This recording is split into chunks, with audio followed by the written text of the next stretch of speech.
Chapter 211. Two of the Inquisitors led Carl to a luxurious sitting room with comfortable-looking leather chairs and an older cleric woman in deep blue robes waiting for them. "Greetings, Carl. I am Lilith, a high priestess of the Blue Dragon, the dragon god of knowledge. Do you mind if we use a bit of magic during our discussion today? It helps reveal details that you might have forgotten."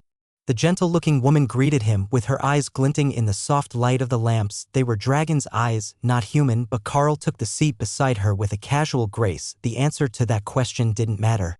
The outcome had already been decided, and if he was right, the spell was already in effect. "Of course, I only just started taking notes, so there might be many things I have forgotten." Carl agreed. Before he could say anything else, the world seemed to fade, and his mind was racing through everything that had happened to him since he had received the serum injection. The only stutter in the smooth progression was when they got to the trial instances, both in the woods and the one for the ascended rank, where he could feel something take notice of them, and the spell seemed to falter for a moment before continuing. The spell raced through his memories, right up to the present moment, and then abruptly ended as the two timelines converged, leaving Carl dizzy and disoriented. "What an intriguing time you have had in the few months since you awakened. The last reports were correct. You do have the world dragon's own luck. Always finding yourself in the right place at the right time," the old woman announced as Carl tried to get his bearings. Carl chuckled. "I suspect that the world dragon didn't find himself seated in rooms full of holy inquisitors quite so frequently as I have." The high priestess laughed at his assessment and shook her head. "Oh dear, you have misunderstood. I am not part of the Inquisition. I am the head of the historians here within the church, but now that I have recorded your personal history for our archives, there are a few things that I would like to request, as I don't have a clear understanding from your memories. When you stepped onto the system stones, it granted you more of your class skills. One of them is identification, but limited to what helps your beasts. One is mental fortitude, of which you didn't seem to be lacking to begin with, but the third is known as skillbook, and if my guess is right, it is every bit as good as what the inscriptionists can use." The two inquisitors were immediately on guard, not against Carl, but double-checking the room to make certain that nothing else was here or eavesdropping on them. One would almost think that the high priestess had announced that they were under attack from the way that they responded, but her demeanor never changed, still intently focused on Carl. "Sure, I don't actually know how it works. I have never tried it. Give me a moment and I will let you know what I need for the process." Carl spent a moment deciding what skill would be best to try with first. Probably not rend or shred, as those were already common enough skillbooks. The historian would be looking for new knowledge to add to her collection, or more correctly, the church's collection. And if he wanted to get on her good side, that meant showing her something good right from the start. Refreshing lightning seemed like a good start. When Carl focused on it, a list of items appeared in his mind. "I will need a lightning element gem, powdered and immersed in commander rank blood to use as ink, and then 15 pages of paper, ash from an awakened rank or higher beast vaporized by lightning, and a pen made of stone with a golden tip." Carl recited. "What sort of requirements are those?" The inquisitor behind Carl asked, confused. "They're what the skill needs to create the book I wanted to make her. Do we have those things? Or can we get them?" Carl informed him if they couldn't get them, his day would become immeasurably easier. Having to write a 15-page book did not sound like fun, and his handwriting was atrocious. However, the man nodded and sent a text message. They only had to wait a minute before a scribe came tapping at the door with an armload of goods. There was far more than Carl had requested, as if they had expected him to fail multiple times before he got it right, as would be quite normal for a beginner scribe. It was possible that was true, but Carl got the feeling that the challenge was not in making the book, but in using it. Refreshing lightning wasn't a human skill, but the innate skill of the lightning Sero. "Thank you." Carl greeted them as the child set his burden down on the table, then bowed and ran back out of the room. The Blue Dragon High Priestess just stared at Carl, waiting for the magic to begin literally. The moment that he arranged the ingredients and filled the pen, then dusted the paper with the ash as the spell instructed and shifted his pen to the writing position and activated the skill. Everything seemed to happen at once. The ink flowed from the pen to the sheets without him moving his hand. The pages arranged themselves, and then a green-scaled binding that looked exactly like Thor's back, but with much smaller scales, formed over it, and a buckled latch shut the book tight. On the cover was a simple description: "Refreshing lightning." "Well, it looks like it worked," the dragon priestess noted, then gestured for the inquisitor to pick it up. "Can you make another?" she asked. Carl focused, and there didn't seem to be a cooldown, and there were still some supplies left. "I should have the supplies for at least one more, and I don't see a cooldown on the skill." He agreed. The high priestess gestured for the inquisitor to use the book, and he struggled with the clasp, unable to open it at all. Then he shrugged and passed it to the other inquisitor. He also couldn't work the buckle, so they called in a mage. She didn't have any more luck than the others. The book was firmly locked, unusable by any of them. Well, I guess it's one of those picky skills. The high priestess sighed as she took the book back and gently rubbed the scales in appreciation. The latch popped open, and the book vanished, making Carl laugh, of course. The skill book made from Thor's skill wouldn't open unless you petted it gently. Or perhaps it opened because she was a blue dragon priestess, and she would have some affinity for scales and lightning, but there was no denying that she knew the skill when a barrier of lightning formed around her body a few seconds later. It's a cleric class skill, the inquisitor asked, clearly confused. Or it just wanted you to pet it gently before it would open, Carl suggested, making the inquisitor smile. If you would kindly make us another, we will test that theory. The historian agreed again. Carl activated the skill, creating a second book, but giving himself a blinding headache that made the dim lamp feel like spears of holy light digging into his brain. Here, drink this. That feeling is mana exhaustion. Give it a moment and the feeling will pass after you finish the potion. It looks like one is the limit, though the second one did successfully form. The high priestess noted. The mage picked up the book, eager to see what that barrier was like for herself, but nothing happened, though she seemed enthralled with petting the scales. The same was true for the warriors that they called in next, so the high priestess reluctantly called in another cleric. A young cleric with a snobbish look on his face walked in and turned to the high priestess. This had better be good. I am on my day off. The cleric complained. Don't take that tone with me, young man. Try to use this book. Just do what feels right. She instructed. The new cleric gently picked up the book, and then took a cloth from his pocket to clean the fingerprints off before sniffing at it, and then tapping the latch, causing it to fall open. He flipped the cover open and read the first pages. What an intriguing tome. A lightning barrier skill. Is this new for the archives? He asked with real excitement in his tone. So it's not all clerics. Yes, that is a skill tome of refreshing lightning. I had thought that it was a cleric class skill that the Beastmaster had gained from his pet, but it appears that it is not. Chapter 212. Thor was laughing in Carl's mind that they thought just any human cleric would be compatible with his skill. Blue dragons had lightning breath. Of course their high priestess would be compatible with refreshing lightning. Nature priests might as well, since they were more attuned to animals than humans, but the average, run-of-the-mill cleric, guard, or any other class. Highly unlikely. Maybe a druid might be able to use it, but Thor didn't know any druids. He had only heard of them and seen a few. You seem to know something that the rest of us don't, the high priestess informed Carl with a serious look. Blue dragons have lightning breath. Carl replied simply. The high priestess face-bombed and then sighed. Of course they do, so it's not a matter of just the class category. You have to have an affinity for lightning. All right, I will have to make copies later and then teach them to some other blue dragon clerics. We don't usually go out and get in fights, but not all knowledge is conveniently indoors and in books. Plus, when you're teaching the more rambunctious students, the skill might come in useful. Carl wondered what sort of classes she had been teaching that might require defensive magic on the part of the teachers. Certainly, no class that he had been in, but maybe they were instructing new clerics who hadn't mastered their abilities yet. The younger cleric that they had called in flipped to the first page of the book again. Why is this book credited to Thor the Lightning Sarrow? Thor cheered in Carl's mind, making him smile at the room full of clergy. That's the beast that I learned the skill from. Naturally, the book would credit him and not me. It's his skill. Are there any other skills that you might be able to teach? The high priestess asked. The passive physical enhancements weren't anything he could focus on, nor was offensive optimization, which left just two. At the moment, just shred and rend. Carl replied, but then he realized that there was one other skill, the beast space skill. He focused on it for a moment and on the skill, before receiving a message: skill locked, insufficient skill level. But as he examined the spaces, Carl realized that they were almost at their maximum, and the efficiency of forcing more energy into them was slowing. They were ready for a qualitative change, but he wasn't quite certain what needed to happen. First, it was to create an environment. Then to make it more realistic. Something needed to change to allow more growth, but Carl wasn't certain what he had missed.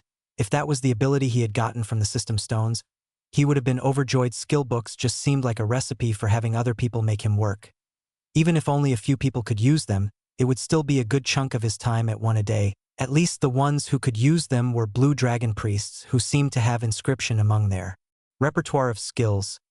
What do you think of the church? The high priestess asked, sending Carl's thoughts for a hard left. He hesitated to come up with an answer as thoughts flashed through his mind. The church was helpful, sure, but what came to mind first was the assortment of cute cleric girls. Even Tessa was sweet in her own way as she encouraged and buffed Thor as they rode into battle. The high priestess gave a very undignified giggle. Well, I wasn't expecting that answer. Cute cleric girls with a fondness for monsters and the knowledge of how to scratch a Cero's head just right is definitely not at the top of most people's minds when they are asked about the church. She laughed, reminding Carl that she could read his thoughts. Even the inquisitors were smiling in Carl's peripheral vision, while the young cleric that had been called in to see if he could work the skill book looked scandalized. The blue dragon priestess turned her attention to her subordinate with a gentle smile. Don't get so offended, Nathan. It's not like you had a chance with those two anyhow. Tessa would hurt you, and Lotus would really hurt you. Nathan made a gesture of protection at the mention of Lotus' name, and the pair of inquisitors straightened their faces so he didn't see the mockery in their smiles. What the boy had done to earn himself Lotus' enmity must have been bad if everyone knew about it. She wasn't even from the capital. You may leave now. Send in Brother Choi as well, he should be outside by now. The high priestess instructed, sparing him from any further embarrassment. Then she turned to Carl with a smile that said that she was definitely breaking some sort of rule he didn't understand. You see, everyone wants to get their hands on the best talents. And you, young elite, are the best talents, so we have arranged a little extra help for you in hopes that you will become more amenable to working with our forces in the future. The inquisitors pretended that they didn't hear the high priestess saying the inside part out loud as Nathan darted out the door like he was late to the toilet, and a second later, a muscular church guard in polished steel armor stepped inside. What did you do to the boy this time? He's never going to heal from the trauma if everyone keeps making fun of him, he announced. Brother Carl came in with sisters Tessa and Lotus. The inquisitor whispered, too low for most to hear, but clear to Carl's ears. Choi laughed and shook his head. Poor bugger, just when he thought that he escaped. Carl gave him an intrigued look, and the guard known as Brother Choi smiled. Nathan grew up with Tessa, and he had an extreme crush on Lotus at the seminary academy. He even went as far as proposing marriage and begging her to join him in renouncing their vows so they could get married and run away with each other. Of course, nobody told Lotus that he was in love with her, and she beat him nearly to death for playing pranks on her. He suffered from gynophobia ever since. Carl could see that. Lotus was tiny, and in his experience, anyone who was too far from average in any aspect tended to be sensitive to mockery after a lifetime of overexposure. Plus, she was far too close to being on Ray's wavelength for anyone's safety. Then Brother Choi turned to the high priestess, who nodded at Carl. This one needs mental ability training, something about the nature of mental spaces or the void or something. You're a monk. You should know some things about that, she explained. Brother Choi looked over Carl's toned physique, still lithe and muscular without being too bulky for martial arts, with approval and nodded. I suppose I could teach him a thing or two about a monk's mental discipline. How might it help him, though? Impulse control issues or pure curiosity? Carl shook his head. I have 3 beasts bonded to me for my primary class skill. They live in a mental space that helps feed their growth, but I'm reaching a plateau in the development of the space. I don't know how to change and improve it next, and if I can't, it will limit their growth. Brother Choi smiled. So it is a matter similar to the void of the monk classes. All right, we can work on that. Just let me set up the training dates after you finish with whatever you're doing, and we will be all good. The high priestess shook her head. No, you will start now and continue until he breaks through. It has been ordained by our superiors. They wish to see the youngest commander in history.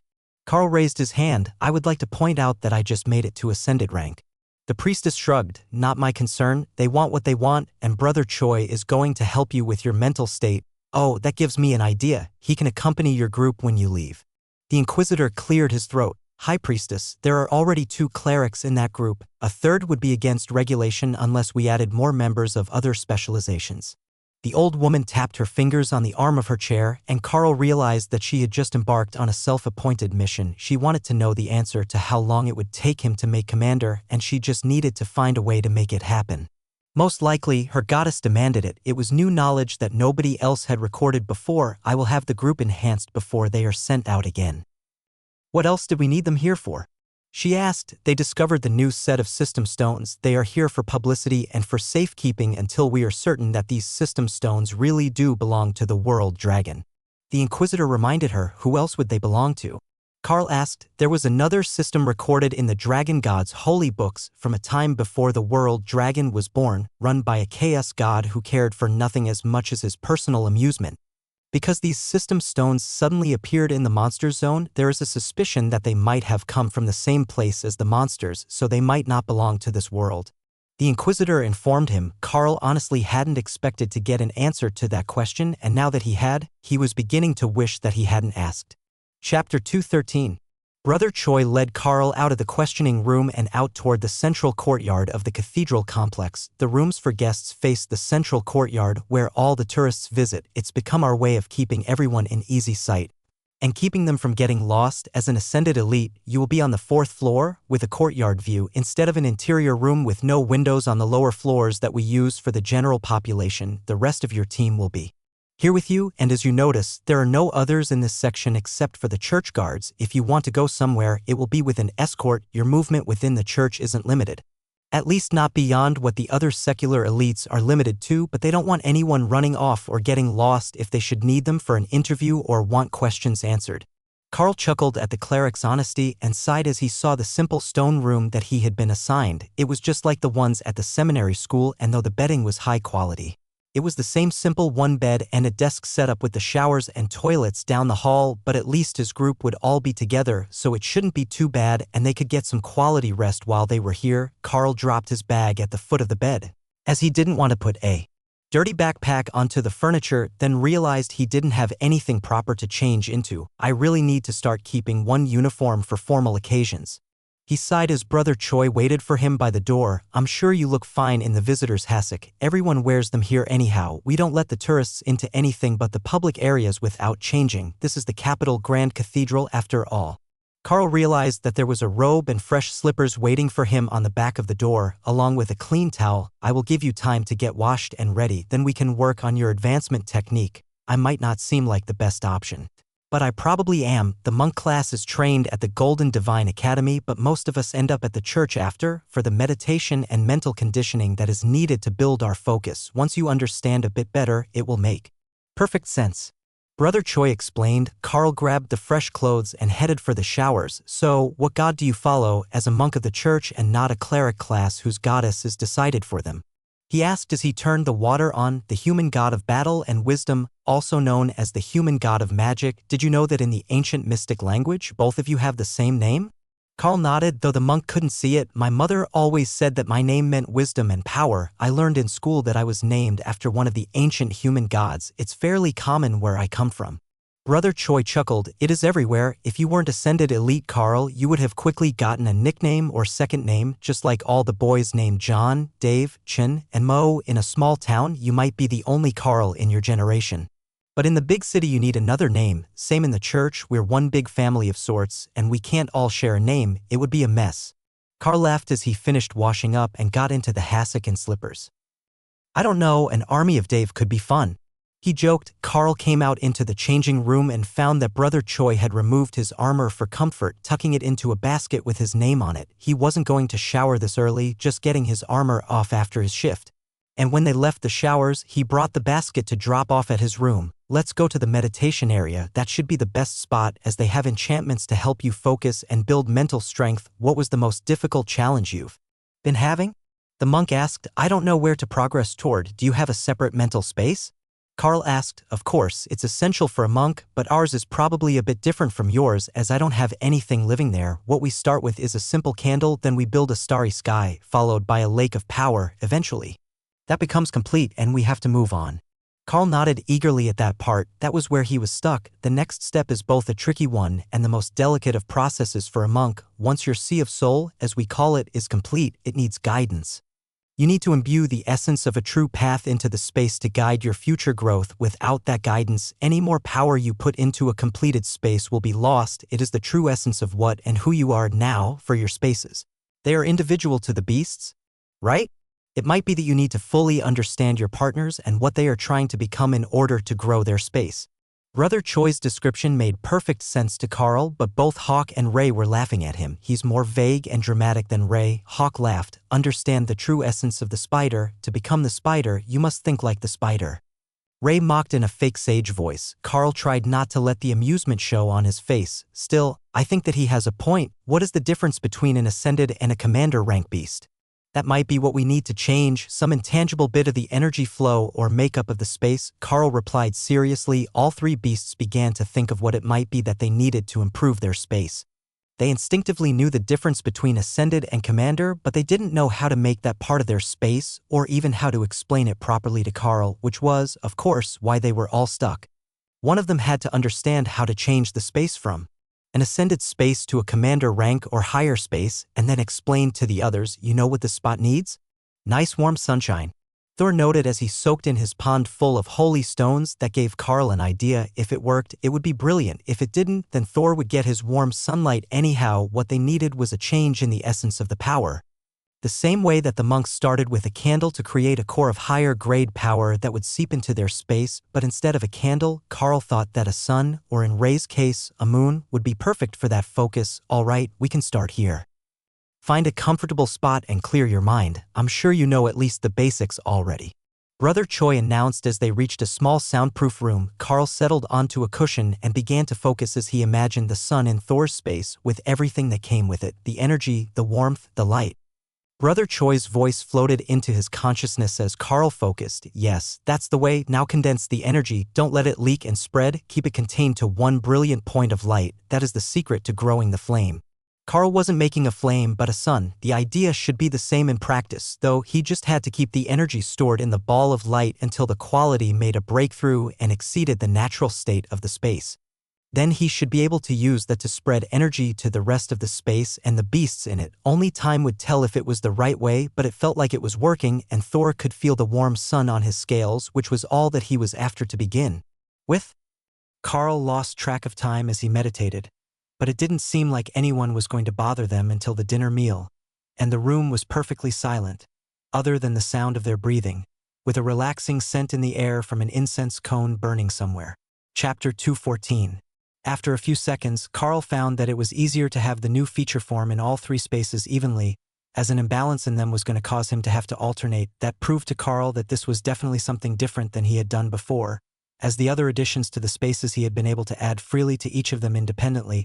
They were just decorations. It was only after the basics of the new power cores in the spaces were in balance and properly formed that the energy increases started to spread between them, keeping the three focal points in balance naturally. Hopefully, doing things this way wouldn't preclude him from forming another space, as Carl got the feeling that he should be able to add another one when he reached commander rank. The natural progression seemed to be one per rank, but he had rushed things when he bonded both Thor and Ray at the same time, so he was going to have to advance through ascended just trying to recover from the damage he did to his progression. If there was another Beastmaster in the future, he would be certain to warn them not to try that and to take things in the proper order, but until then, he was going to have to use himself and his partners as guinea pigs to see what worked and what didn't. Hawk was quite certain that wasn't a good thing. Guinea pigs were a species of mouse, as far as he was concerned, and you never wanted to be the mouse.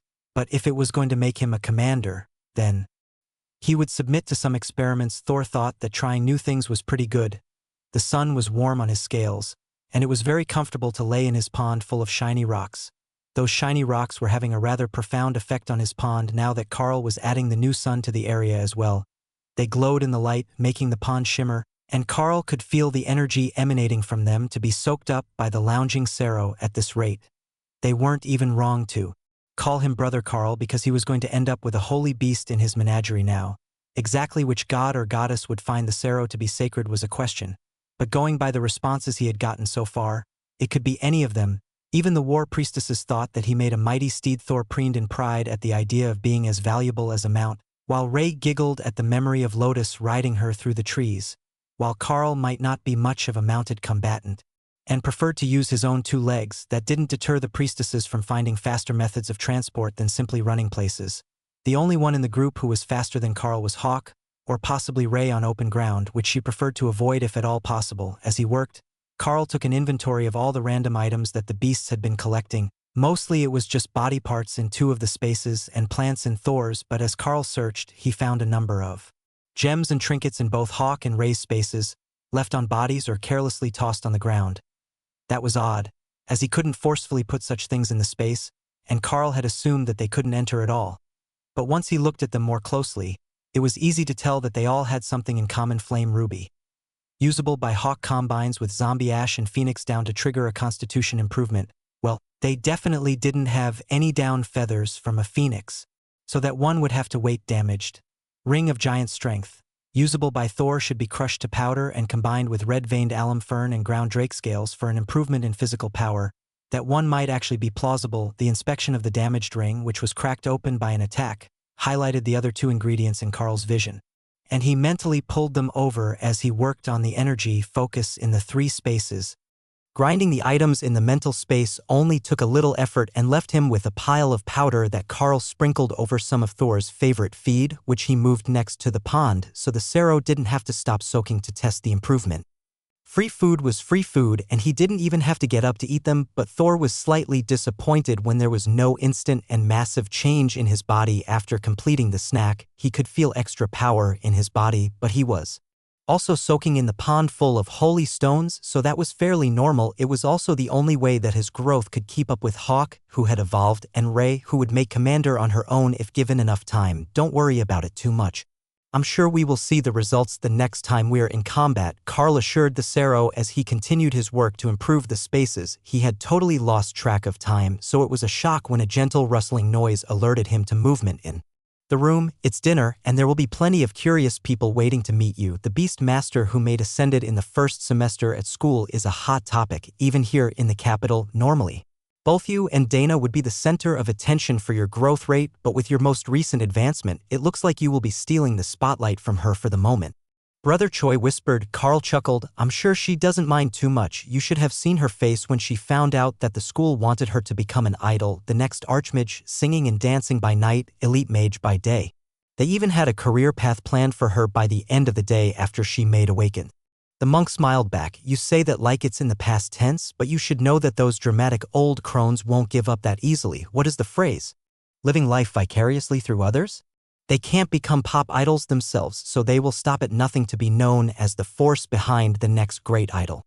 That description seemed to fit the middle-aged ladies of the dance and vocal training classes exceptionally well. They weren't elites, nor were they famous actresses, singers, or songwriters.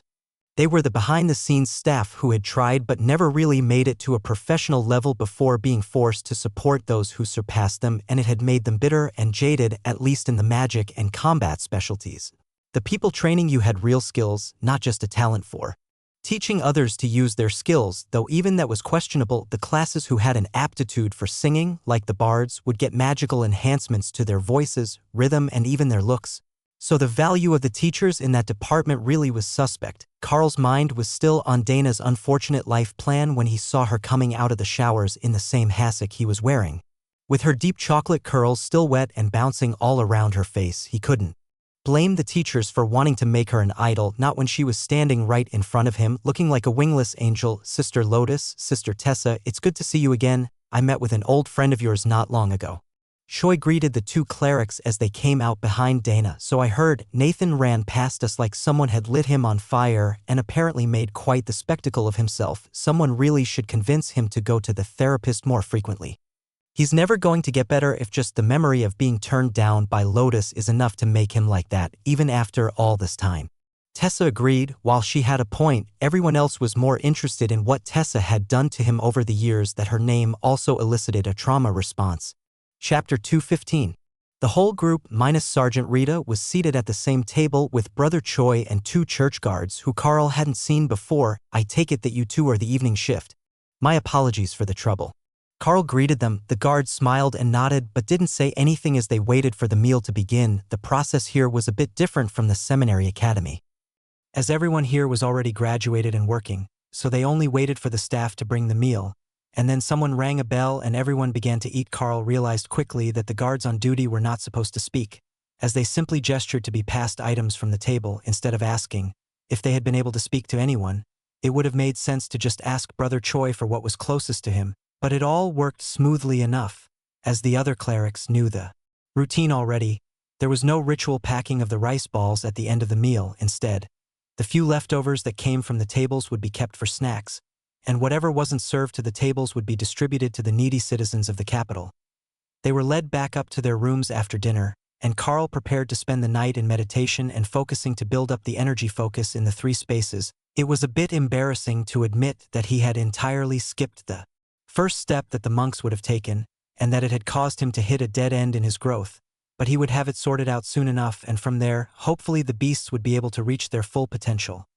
There wasn't much to do in the cathedral in the evening. Only the major areas had lights, and the rest of the building kept their schedule from sunup to sundown. The cathedral was primarily a working church, so the daily visitors were the vast majority of the workload, and it was only on a full or new moon that anyone would come to worship at night. That made the sleeping quarters nearly as silent as the meditation room when Carl settled in for the evening, and allowed him to focus on building the energy cores right until the first rays of sunlight hit his face in the morning. He couldn't say that he was well rested, but the act of meditation did refresh the mind to some degree, fortunately. He had refreshing lightning to soothe everything else away and leave him ready to face the day. After a long shower, Dana stepped up on one side of him, and Carl tucked an arm around her shoulders. Lotus did the same thing on the other side, and giggled as Carl did the same, while she was silently mouthing the word spider over and over until Carl relented and called out Ray to play with her friend. The two of them took off out a window, leaving the guards staring at them in shock, but they didn't go far. They were just in the trees outside, still clearly visible from the hallway. Playing in the branches, Brother Choi walked over to see what the commotion was about. Nature priests? You never really get used to them. Where did she find a bloodbath spider? He wondered. Ray is one of mine. They became good friends while we were hunting. Carl explained. The monk nodded. That makes sense. Beastmaster and nature priest are even more of a natural choice than druid and nature priest. Those two are too similar. Their little differences always seem to cause friction. Carl shifted to hold Dana's hand as they made their way to breakfast, and Ray returned to her space after returning Lotus to the hallway a few seconds later. He suspected that they had been yelled at by the guards, but Lotus didn't seem like the sort that took it too personally if she got in a little trouble for reinterpreting rules. They were met at the table by two high priests today, an older man and a younger, who took the seats of the relieved-looking church guards, who went to eat with their comrades. Good morning, elites. After the meal, myself and Brother John have a few questions for you all together, and I do hope that you can answer some of them. We will explain everything once we are in a less public venue. But there have been some questions about the recent discovery that you made. It appears to be authentic, but that has only increased the number of questions that the high clergy have about the situation. The old man explained. The food was served and the high priests remained silent while everyone ate, then led the group out of the dining hall and into a larger meeting room, with a round table in the center, and a number of clerks already waiting along the wall to take notes on what was said.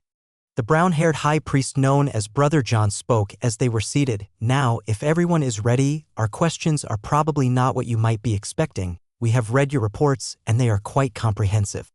So we're not going to go over the basics again. Instead, what we would like to know is how such a strangely effective group keeps forming around each of you. Now that you have been put together, your combat effectiveness is far beyond your rankings, but even through your histories, there is a trend of such events. We believe that this might have to do with the favor of the world dragon, which could in turn relate to the reason that it was your group that found the system stones intact.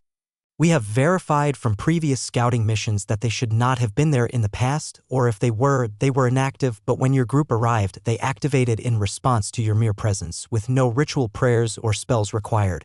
Everyone in the group looked at each other, unsure what to say. Dana looked a bit skeptical after her misadventures on this last trip and the misfits that she had been put with before she began to freelance trips with the military. Lotus shrugged. She just assumed that was how things were supposed to be. Her patron was the goddess of nature, and when you had her favor, the world was right all around you. Carl had assumed it was political interference by Colonel Valerie for the most part, and possibly by the Academy, but these high priests had access to the official files, so they should have known if it were someone in politics pulling all the strings. The older high priest was looking at Carl, who had been central to multiple recent incidences, including an overwhelming number of above-rank monster kills that were padding his accounts and his combat records at an astonishing rate. Carl took a second to form his thoughts before speaking. Well, I suppose that I can start at the beginning, since you already have all the classified details. The first mission was entirely luck. It was just a standard first-year outing in an area that had been scouted to have mediocre but newly appeared resources. We went on the trip and found a trial instance in a cave that was scouted to have magical stones that the mages in the group all wanted. The next major series of incidents would have started on the flight to the combat region we were last in. I met with the Mackenzie brothers. On the helicopter, we cracked a few jokes and they invited me to join them without even knowing my class or specialty. Their sisters picked them because they saw the names on the incoming members chart when the threat was upgraded due to the presence of the Etten mage. Then it was Central Command that had us move to the higher threat area despite being under-leveled, and after that, most of the decisions were made by the Bureau of Elite Development, helping me out to find group members and sending me back to the battle lines to gain experience, as that's how my beasts grow the most efficiently. They listened intently to Carl's description of events, which seemed like perfectly reasonable situations given his circumstances, but the results didn't match the situations he was in. All right, Sister Lotus, how is it that every time you go out, something strange happens? Last time you found a rare earth mineral vein that has turned into a large-scale mining project, and this time you were spotted riding a bloodbath spider into combat when their species is supposed to be extinct. The High Priest asked. I blame Carl for the last part. The spider's name is Ray and she's his partner. Lotus announced with a cheeky smirk. Chapter 216. The High Priest stared evenly at the tiny nature cleric. So are you denying that you were riding a bloodbath spider through the woods, or that you were operating as a team in combat? Lotus shook her head. I do not. I just wanted to clarify that the situation did not involve a wild bloodbath spider. She belongs to Carl, and she's bonded to him with his class skills. Also, I should probably mention, before one of the guards mentions it later, we did take a little outing to play in the trees earlier. The High Priest John sighed and rolled his eyes. Priestesses like Lotus were the reason that half the clergy had gray hair and was balding from pulling it out in frustration. He was absolutely certain of it. However, that was just the way of the nature god, and even if they tried to stop her, they would be going against the will of the gods, and it probably wouldn't work, at least not in the long term. Yes, I already heard. It caused quite the commotion among the civilians to see a monster in the cathedral forest. He replied, then let the other high priest continue the meeting. While we can dismiss the experiences of Sister Lotus as a case of curiosity meeting the nature goddess favor, that doesn't actually explain much about your group's most recent outing. For example, the total commander rank kills for the combat zone that your group just left, do you know what percentage of them were yours? He asked. Everyone shook their heads. 100%. There were 4 other sightings, but in all cases, the groups were forced to flee. Every commander rank kill in the area is credited to yourselves and your attached military unit. Alice nodded in understanding. There was no way that wouldn't look suspicious on the official records. The logs of the disciplinary matter would be filed separately. So they might not have put together the fact that there was only one group in the area that was capable of efficiently dealing with commander rank monsters with the numbers that they were seeing in front of them. Did you know that there were 14 other groups assigned to patrol duty that had 3 or more ascended rank fighters in them, none of which managed to score a single commander rank kill until after the church guard took over command of the operation? He asked. That implied that there had been at least one since then, and that couldn't have been an easy feat. Even with the help of a church guard, the patrol groups there were definitely not the most combat-minded of units. They were mostly only there due to minimum combat duration rules within the army. They were desk jockeys by day. The lieutenant would probably get a perverse sense of pleasure out of the current situation, where the laziest of his counterparts were being forced to do their jobs by an uncompromising high priest and actually succeeding at the tasks that they had been too scared to do on their own. Alice shook her head. I wasn't aware that any of the groups had multiple ascended rank fighters in them. We were informed that we were the only group capable of taking on commander rank challenges, though there weren't supposed to be any there, according to the scout reports. High Priest John waved that off, and a flash of golden light from his eyes showed that his internal emotions weren't as settled as his facial features. When priests got emotional, their magic tended to flare up. That matter has been taken care of. But it's the string of coincidences that have brought us to this point that are the real highlight here. I have a spell that checks for divine magic, essentially for luck. What we plan to do is check your group and see what sort of bonds that magic might have formed, and if sending you all together in the future is likely to have similarly positive results. Carl nodded, then remembered that Thor had a literal pond full of holy stones just sitting there, leaking holy magic into his space. That was bound to throw off the readings at least a little bit, but it was too late to say anything. And the room had already begun to glow with golden holy light, creating strings of magic that reminded Carl of Ray's webs. The connections between Lotus and Tessa were forming rapidly, which made sense to Carl as they had been friends for a long time, but the Number that were coming from him to the others dwarfed anything except the friendship between the two clerics, and they were still growing in number and intensity as the spell progressed. Dana smiled as the links continued to grow between the two of them, with some encircling their bodies without actually touching them and some starting and ending at their bodies in a straight line. There was certainly some meaning to how each of the links formed, especially since there were multiple designs, but everyone had some. Even Alice, who wasn't as often with Carl in the past, had quite a few of the links. Carl checked his spaces and noticed that some of the stronger links went straight from Alice to Thor and Ray, while only a few weaker ones went from Alice to Hawk. The links between Tessa and Thor and Ray and Lotus were also both numerous and strong, indicating their friendship and frequent interaction. Hawk's with Carl were the most plentiful of any of his partners, as they had been together the longest, but Hawk's to everyone else except Ray and Thor were limited, as he preferred to observe from a distance and certainly wasn't going to let people manhandle him like Thor enjoyed. That is astonishing, look at the density. One of the clerks along the wall gasped, breaking everyone from their observation of the links. The elderly high priest nodded and spoke in a raspy, even tone. I would only expect a number of fate links this high among an old married couple, not among a group of young adventurers who have just met. Other than Lotus and Tessa, who we already knew were fated to be lifelong friends, the rest of you can't have met more than a year ago, and yet already the bonds are so strong. But more importantly, we have a central focus for these events. Almost all the fated bond links involve Carl in some way. There are a number which involve the whole group, others that involve only part of the group, but almost always Carl and someone else. Perhaps we should bring in someone skilled in divination. The other high priest shook his head. I doubt that is necessary. They won't be able to see past the interference of the divine to see what is going to happen, at least not the important parts. And these youngsters won't want their future spoiled for them with foreknowledge. It took a moment to realize the true horror of having your future told to you by an oracle. Once you had been told, how could you trust that any choice you made was your own?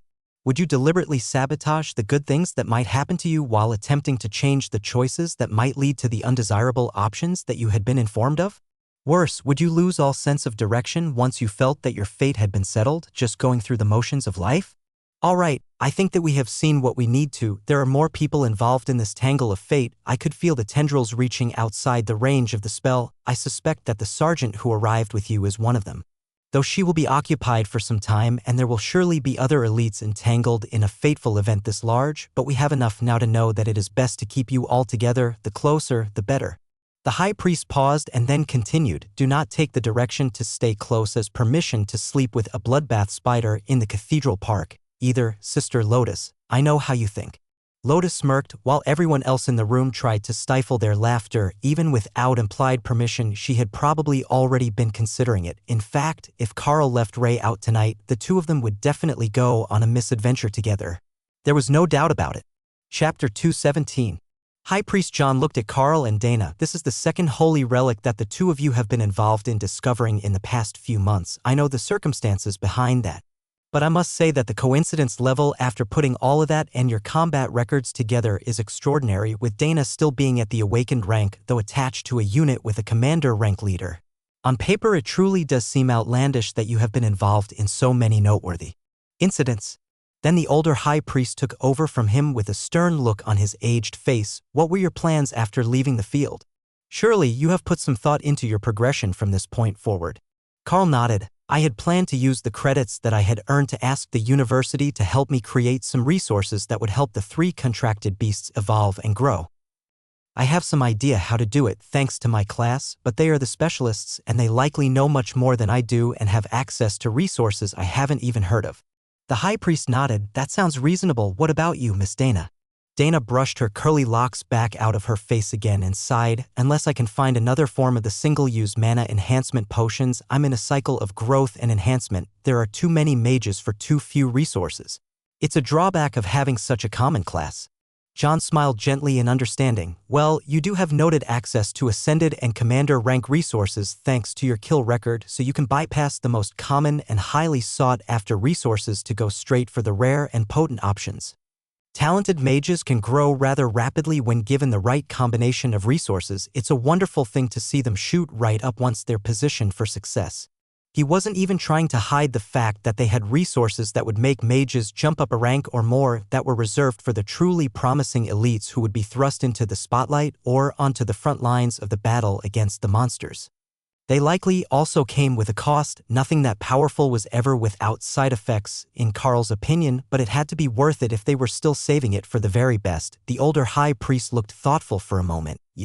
No, a field trip to the university might do us all some good. They have the resources that every member of this group needs, and I haven't been outside the cathedral in some time.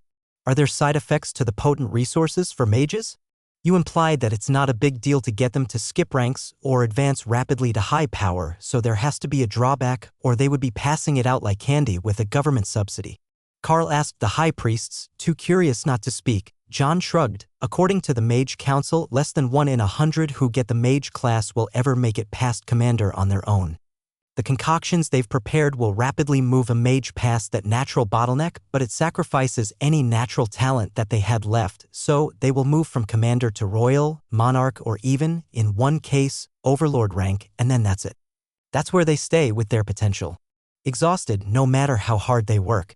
Carl nodded as he thought about the idol known as the Archmage. She had been extremely promising in school and graduated as a commander, then gained a mysterious opportunity and moved to royal within a few months. There was a chance she was still growing. And it was natural, but it did sound like there was a chance she had hit her limits and tried this method to limit break and see how far she could get. Dana was intrigued by the notion. So there is a bottleneck at the peak of commander rank? She asked. The high priest nodded. It exists for all magic users, even priests. We overcome it with faith. The mages have to do something different. The warriors don't suffer from it as much. But they eventually hit the extent of their ability to advance at different points, depending on their skills and training. Eventually, their bodies just decide that they are in peak form and stop upgrading. Carl turned to Alice. So, you will have to find a way to break the bottleneck as well. Alice laughed and shook her head. I am from the early years of the elite program and I was inducted late. I'm already 28 and still on the low side of commander. If I make it to the peak, I will already be a middle-aged woman, and at that point, I'm unlikely to be able to advance anyhow, even if I wanted to keep trying and staying in a combat role. As the high priest said, 1 in 100, at best, can do it on their own. Dana nodded. So, it's a trade-off. If you can't make it past the advancement on your own, it might be worth it, but if you can't get close enough to peak commander, you won't be able to acquire the resources to jump past it anyhow. The elder high priest nodded, and it's potential-based, or you could say life force-based, so the younger you are when you take it, the better it works. That was a real conundrum. Carl thought how young was too young to give up on the dream of ever making it past commander rank naturally, and how old was too old to take the opportunity if you had it. It would never be easy, especially for an elite, to admit that they had peaked, and they would never do any better, but if they held out too long, then it wouldn't matter even if they changed their minds. The old priest continued, gently smoothing his robes out of unconscious habit. A lot of it has to do with foundation. Too long establishing your foundation and you miss your peak growth ages, but if you use too many resources to increase your growth rate, then you will end up with an unstable foundation for your magic and it won't be able to support you at higher ranks. That's especially true for warriors. A lot of them will go for things like dragon's blood and stone skin elixirs, which will help their growth, but it damages their body at the same time and they can't fully recover. That's what happened to Overlord Drake. He found a powerful resource that brought him from royal rank straight past monarch to overlord, but the internal damage it caused has greatly slowed his growth. Now, he's still one of the stronger overlords, and he might not have ever become one without it, but at the same time, it's a shame. That's why the university is working so hard on new products so that they can reduce the side effects of the resources which we can grow ourselves or artificially reproduce. You hear that? Too many resources and you will hurt your foundation. Carl informed his team. I think that only counts for humans. You're like below common grade to begin with. Even goblins can kick the average human's ass. We're proper beasts. Just give us the good stuff. Hawk countered. Ray nodded in agreement inside her space. He has a point. You're trying to go from arguing with earth mice over living space to royal rank. I'm just trying to go from commander as an adult to royal right now. That's one step. Like a human going to the awakened rank. I've got some leeway. What do the beasts say? Alice asked as she noticed that Carl was distracted within his own mind. They say that it's not a big deal to them, since humans are so much weaker than they are to begin with. They would all make ascended or commander on their own, though Hawk had to evolve to make that true, so they're looking forward to whatever the university can make for them. The high priest smiled. That's the spirit. We can call this meeting close enough to done. Now that we have the answers that we came here for, you should all be kept together as much as possible, and being together will increase your chances of coming across rare opportunities. Thanks to fate now, if we can just get you all a bit more advanced, Those opportunities can be ones that will make a difference on a much larger scale. Chapter 218. The high priests didn't waste time once they had made up their mind, and they quickly escorted everyone out of the cathedral and across the street, into what turned out to be one of the university's research labs. Carl hadn't realized that the two were located adjacent to each other, as they both had vast green spaces around their main buildings, which made it look like the cathedral was located in a city park. There were armed security at the doors to the university lab, preventing anyone without a pass from entering, but the high priests didn't seem bothered by the fact, and they simply waited for the supervisors to come down and let the group in after announcing their intentions to the guards.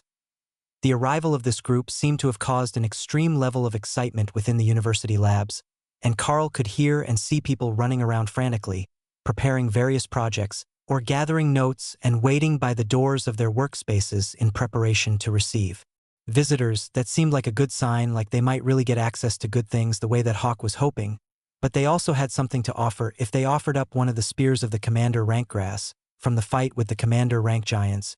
These researchers might be able to make something that would benefit all the beasts. His identification skill said that the grass would help Thor, but Carl didn't recognize any of the other ingredients, and he couldn't well tell these scientists that he knew what would work but not how or why. Well, he could, but Carl wasn't at all certain that they would take him seriously or believe that it was a class skill. The plants also didn't always have the same names in the listing that they did in common use, so they might not even understand what he was talking about and assume he was making it up to sound impressive.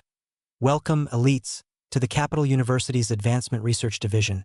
Here we have all the Golden Dragon Nation's finest minds, working on ways to combat the threats facing our nation through the rapid evolution and advancement of the elites. The director greeted them as he opened the door, clipboard in one hand, and a whole suite of pens and tools in the pocket of his white coat. Now, I see that we have 2 mages and a Beastmaster here today, as well as our fellows from the church. Can you tell me, are the beasts actual beasts, or are they summoned each time they are needed? The director asked, unclear about the nature of Carl's abilities. They're actual beasts, currently living in a separate space. Carl explained. So, they require resources to help them grow? We have a division for that. They have been working on ways to tame more tigers as guard animals. Carl gave the man a confused look. A moor tiger was roughly the size of a bus compared to a full-grown lightning sarrow. It was 3 times the size, and it was a royal rank beast when fully grown. What could you even offer it that might make it loyal to humans? That is further down the building, so perhaps we could start with the mages and see what we can offer them.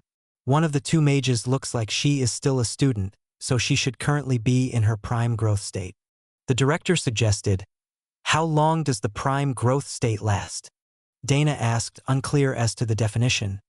It's generally considered to be 2 to 3 years after the serum injection, which is why the academy runs for 4 years in total. By then, they already know how most of the elites are going to shape up. There are some exceptions who grow faster after they leave, but that is a rarity. He explained. Dana smiled. If it lasted 2 to 3 years, she had plenty of time left to try to catch up to Carl. He was already pulling ahead of her, and if he continued to outpace her like that, the government would consider her too far beneath his rank to keep going on missions with him.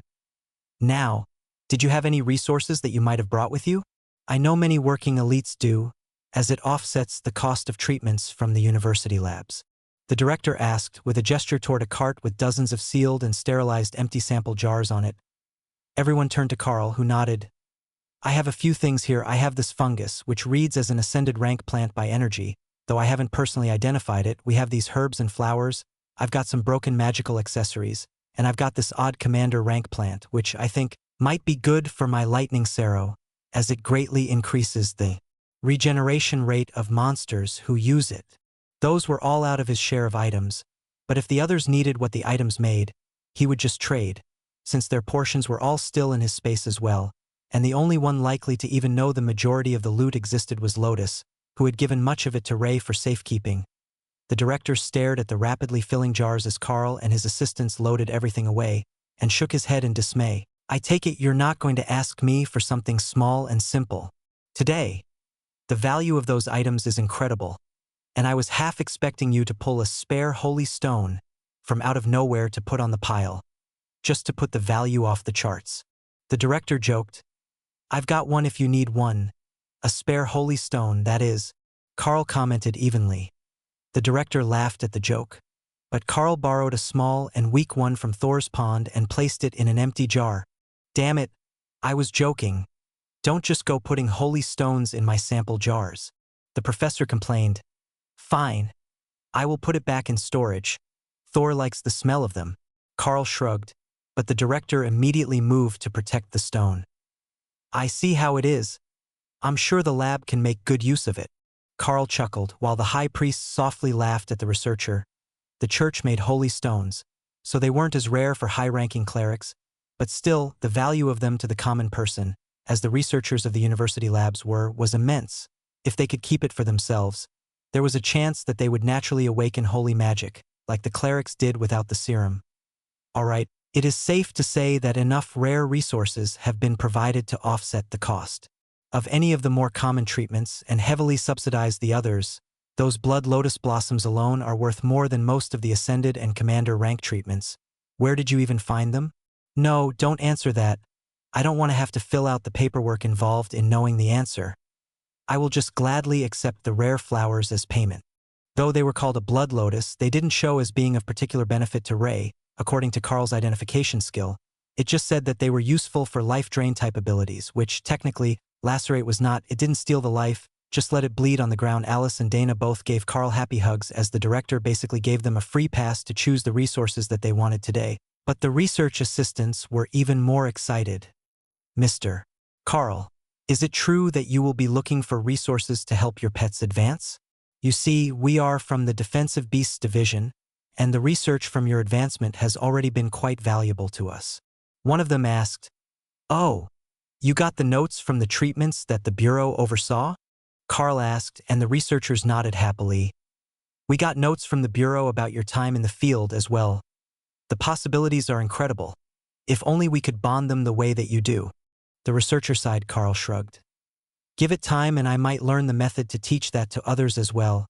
It would be quite the trick, having regular citizens become Beastmasters if they couldn't become elites. Chapter 219.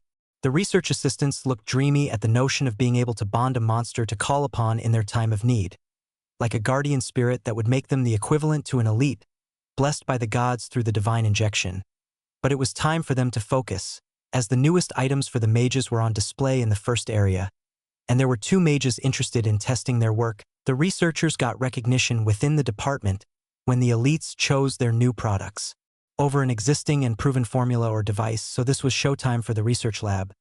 Alright, as we have you recorded as a wind and a golem mage, respectively, we will bring forward the projects that are most likely to be of interest to you. We have a number of formulations that should be of great benefit to you both. So let's get started. First up, we have the Summoning Stone, as it has been dubbed by its developer, the Grand Mage Sandra.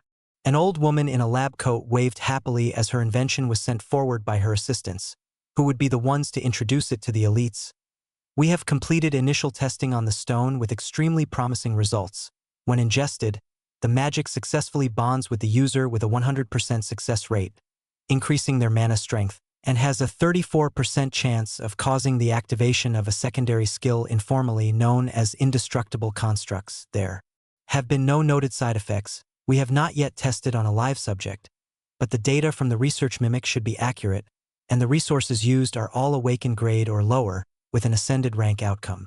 One assistant announced, while the other held up pages with graphs and data charts on them that should show the results of their tests. What is a test mimic? Dana asked.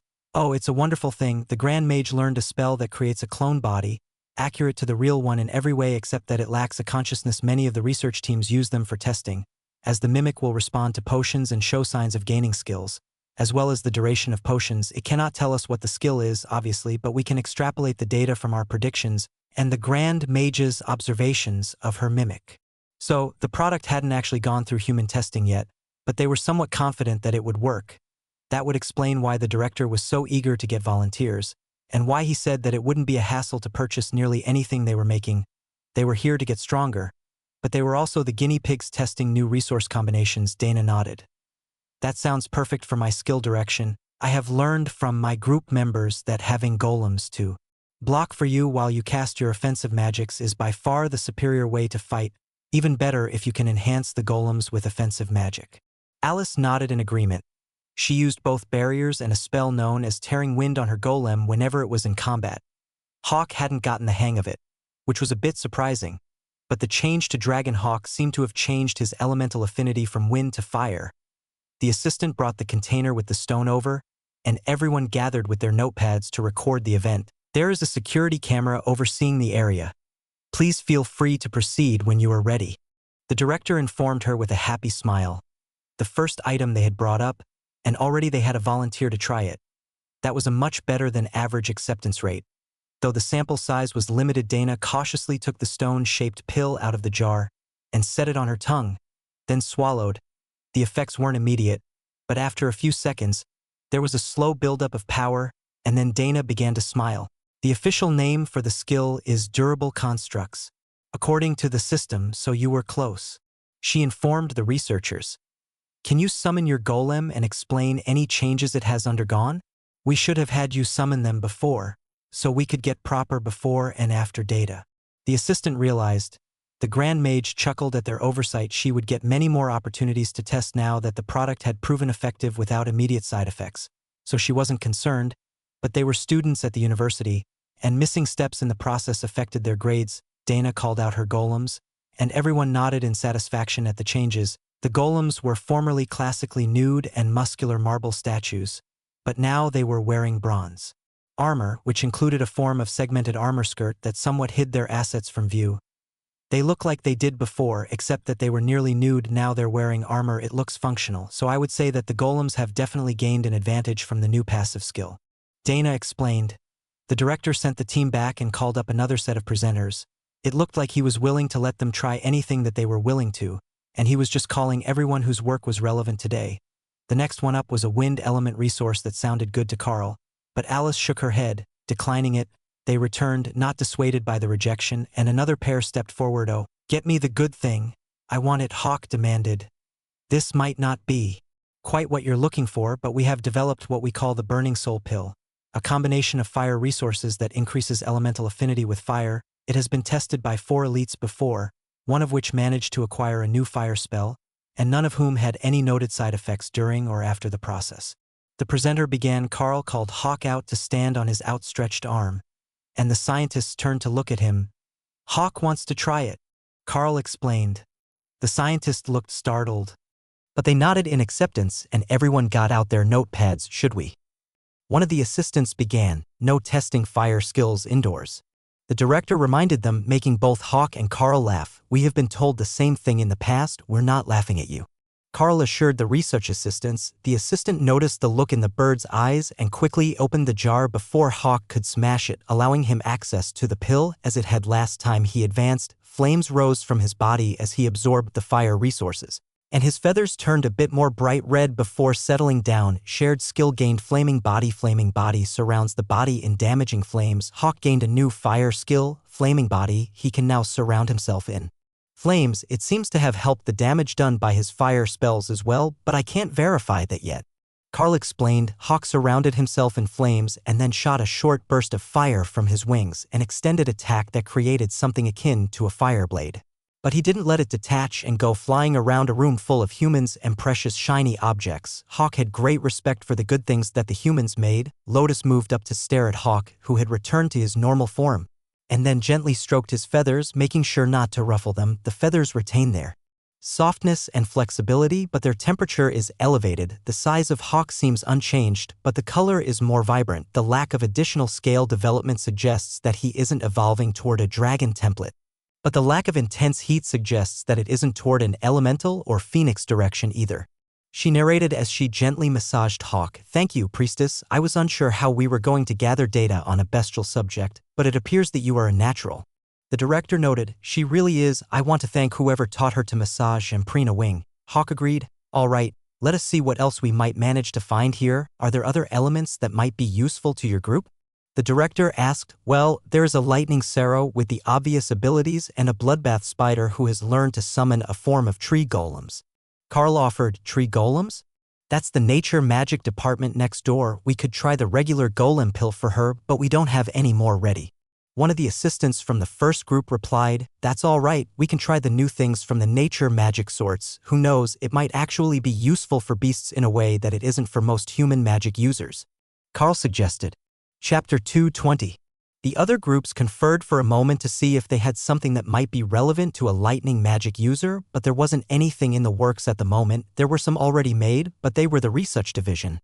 They were already finished with those ones and didn't keep them around, but while they were waiting around for a decision to be made on what was happening next, Carl noticed that something was happening with Ray. She had taken a concoction yesterday, and it had started a process that looked like it was completing. She wasn't completely changed, but the power level in her body was rapidly increasing, and the red of her legs was moving toward a crimson at the tips of her legs.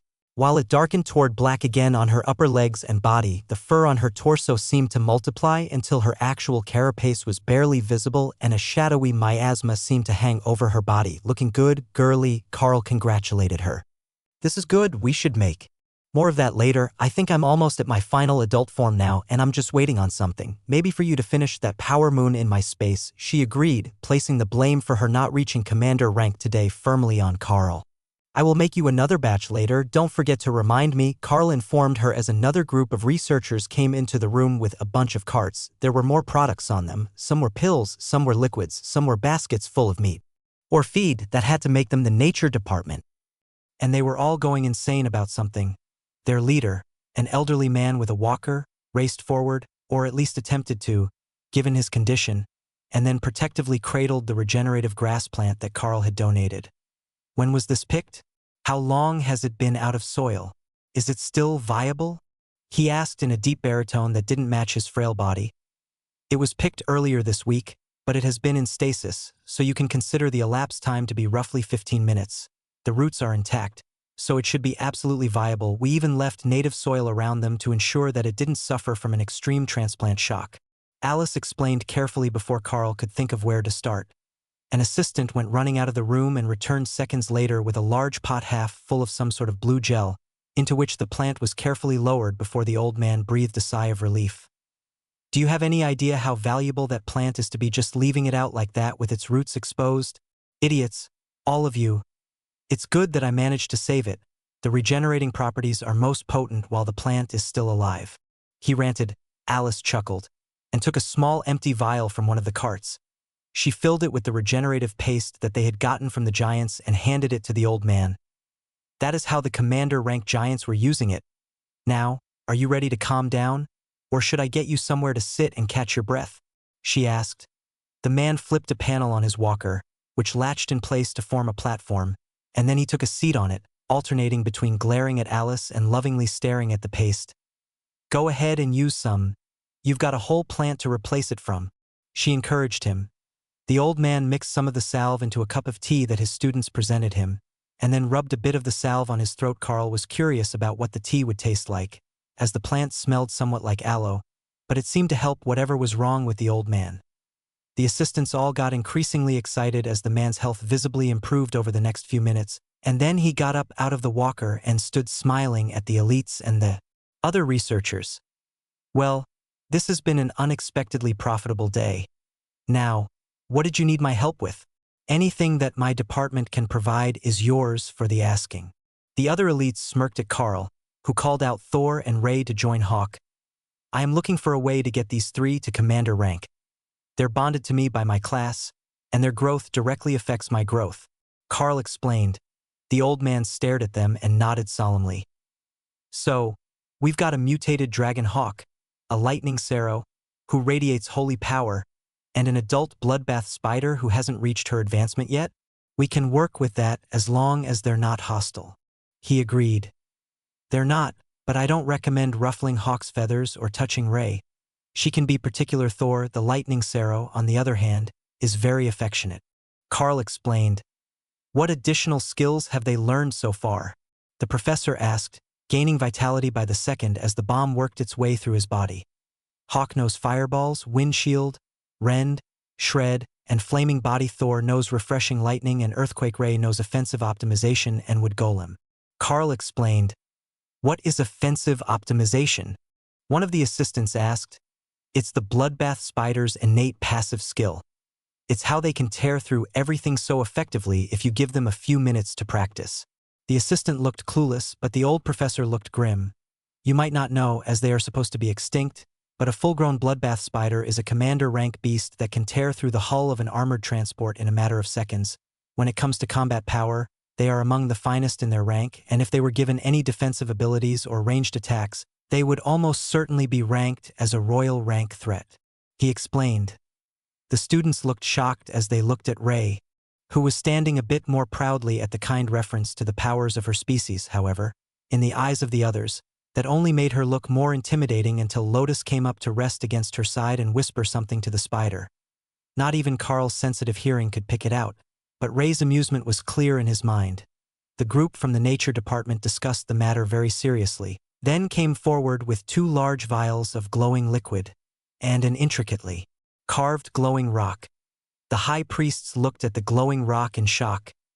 "You can't be serious," the high priest scoffed. "I am quite serious. I believe that it will work."